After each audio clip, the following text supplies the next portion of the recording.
ఆంధ్ర నుండి గుజరాత్కు అక్రమంగా తరలిస్తున్న రేషన్ బియ్యం లారీని వాడపల్లి పోలీసులు పట్టుకున్నారు.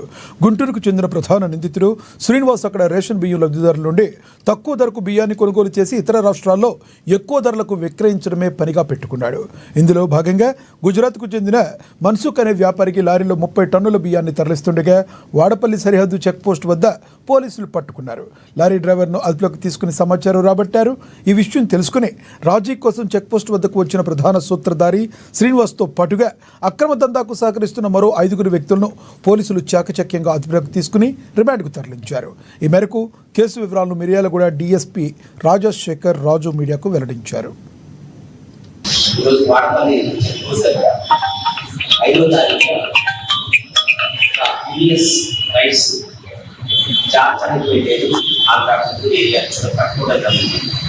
దానికి సంబంధించిన ప్రీవియస్ రైస్లో గుర్తించిన తర్వాత దాని మీద పూర్తి విచారణ చేస్తే దీన్ని గుంటూరు దగ్గర రైస్ మిల్ నుంచి సుబ్బారావు అనే వ్యక్తి శ్రీనివాస్ అనేటటువంటి ఒక బినామీ పేరు మీద అక్కడ సేకరించినటువంటి బియ్యం ఏదైతే ప్రీవియస్ రైస్ ఉందో ఆ రైస్ తర్వాత గతంలో మన వాడ నుంచి తీసుకునేటువంటి ఒక రైస్ని కలిపి 11 రూపాయలకి కిలో చొప్పున కొని దాన్ని గుజరాత్ జార్ఖండ్ ఏరియాలకి 35 రూపీస్ చొప్పున మార్కెట్కి పంపించడం జరుగుతుంది.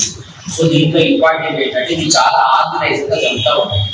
దీంట్లో వీళ్ళందరూ ఒక టీమ్గా ఏర్పడి శ్రీనివాస్, సుబ్బారావు, మహేష్ అండ్ వాసు వీళ్ళందరూ కూడా ఒక టీమ్గా ఏర్పడి ఈ శ్రీనివాస్ ఉన్నటువంటి సుబ్బారావు ఉన్నటువంటి వెహికల్స్ ద్వారా గుంటూరు చుట్టుపక్కల ప్రాంతాల నుంచి రైస్ తీసుకొచ్చి పీడిఎస్ రైస్ దాన్ని అక్కడ స్టోర్ చేసి దాన్ని తర్వాత పాలిష్ చేసి దాన్ని బయట రాష్ట్రాలకి వాడపల్లి చెక్పోస్ట్ మీద ఇక్కడి నుంచి పంపడం జరుగుతూ ఉంటుంది.